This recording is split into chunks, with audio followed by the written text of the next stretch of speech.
Homeopath आज मैं आपको कैलकेरिया आयोडेटम के बारे में बताने वाला हूँ। उसके अंदर कंटेंट क्या होता है, तो उसके अंदर कंटेंट होता है कैल्शियम आयोडाइड और मिनरल किंगडम से ये बिलोंग करता है। इंट्रोडक्शन देखें तो कैलकेरिया आयोडम कॉमनली कैलकेरिया और आयोडम दोनों का मिक्सचर पिक्चर देखने को मिलता है इसके अंदर, और डीप एक्टिंग होम्योपैथिक रेमेडी है। और कॉमनली ये ग्लैंड पे, लिम्फेटिक सिस्टम पे, metabolism, skin and respiratory tract पे अफेक्ट करती है। आगे हम इसकी एक्शन के बारे में बात करें तो ये लिम्फेटिक ग्लैंड्स हो गई या फिर थायराइड, मेटाबॉलिज्म हो गया, रेस्पिरेटरी सिस्टम, स्किन, बोन्स, ये एब्जॉर्ब करता है ऑफ स्वेलिंग को और reduce chronic glandular enlargement of joint. Joint में जो स्वेलिंग होती है उसे कम करने में भी ये हेल्प करता है।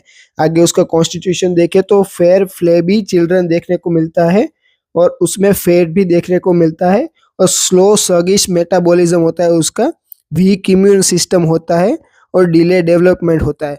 अब ये जो कैलकेरिया आयोड मेडिसिन है उसके अंदर आयोडम के और कैलकेरिया काप के दोनों के मिक्सचर पिक्चर देखने को मिलते हैं, और कॉमनली इसमें जो ग्लैंड पे अफेक्शन होता है वो आयोडम जैसा है, और जो ये फेयर फेबी चिल्ड्रन जैसा है या फैटी चिल्ड्रन जैसा है, जैसे ये फोटो में आपको दिख रहा है, उसका इम्यून सिस्टम कम होता है, वो कैलकेरिया जैसा दिखता है। आगे हम उसका माइंड सिम्टम देखें तो एंजाइटी अबाउट हेल्थ कैलकेरिया में आता है, वैसा ही आता है। फियर ऑफ डिजीज वो भी कैलकेरिया में आता है। Mental dullness, weak memory, lack of confidence, ऐसा सब कैलकेरिया आयोडम में देखने को मिलता है। हेड सिम्टम की बात करें तो उसको कोल्ड एयर से एग्रावेशन होता है, वो जब भी बाहर जाता है और अगेंस्ट कोल्ड वाइंड्स वो राइडिंग करता है तो उसको इजीली कोल्ड कैचअप हो जाता है, उसके कारण उसको हेडेक होना चालू हो जाता है और हेवीनेस ऑफ हेड हो जाता है, और इसके साथ ग्लैंड में भी अफेक्शन होता है और ग्लैंड एनलार्ज हो जाती है। अगर हम फेस और माउथ की बात करें तो उसका पेल एंड सिकली फेस होता है, स्वेलन ग्लैंड्स, नेक में कॉमनली ग्लैंड स्क्रोफुलस डायथिसिस देखने को मिलता है, जो कि हमारे ग्लैंड और लिम्फेटिक सिस्टम होती है उस पे अफेक्ट करता है, इसीलिए ये स्वेलन ग्लैंड देखने को मिलती है। नेक पे कॉमनली थायराइड ग्लैंड हो गए, डिले टीथिंग होता है, डेंटल कैरीज होता है। डिले टीथिंग, डेंटल कैरीज ये कॉमनली चिल्ड्रन में देखने को मिलता है। आगे हम रेस्पिरेटरी सिस्टम की बात करें तो इसमें ट्यूबरक्युलर टेंडेंसी होती है, जो कि आयोडम में भी है। क्रोनिक कफ होता है, painful chest, greenish purulent discharge देखने को मिलता है। न्यूमोनिया हो गया, क्रूप हो गया। इसमें टॉन्सिलाइटिस है वो बहुत ही कॉमन है। Enlarge gland tonsils with little crisps, मतलब कि उसके अंदर पस भी देखने को मिलता है।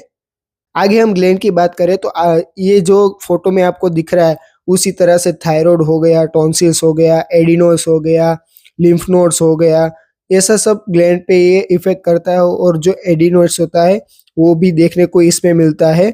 और स्क्रोफुलस ग्लैंड्स, यानी कि अभी मैंने जैसे बताया उसका स्क्रोफुलस डायथिसिस होने के कारण वो लिम्फेटिक सिस्टम और ग्लैंड पे अफेक्ट करता है।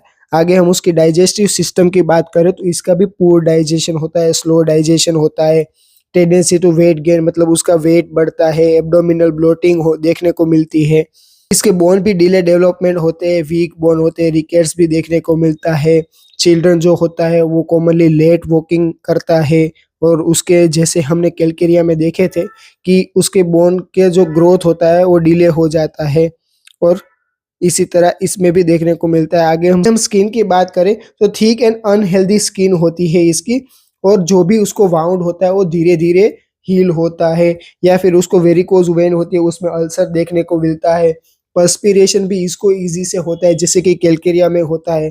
Copper colour and papulous eruption हो जाते हैं। Tinea, favus, crusta, lactea, swelling of the gland, skin crack, falling out of hair, ये सारी चीज़ें देखने को मिलती है कॉमनली स्किन में। हम उसकी मोडालिटी देखें तो वर्स होता है कोल्ड एयर, डैम्प वेदर, नाइट में, और अच्छा उसको कब लगता है, वार्म वेदर में और ड्राई वेदर में। अब ये कहाँ पे यूज होती है तो कॉमनली एनलार्ज ग्लैंड हो, टॉन्सिलाइटिस हो, एडिनोस हो, ओबेसिटी हो गया, डिलेड ग्रोथ हो गया, थायराइड एनलार्जमेंट हो गया, या फिर क्रोनिक रेस्पिरेटरी प्रॉब्लम हो, तो ये सारी चीज़ों में ये कॉमनली वर्क करती है। अगर आपको ये वीडियो अच्छा लगा तो इसको लाइक करें, चैनल को सब्सक्राइब करें। Thank you so much guys.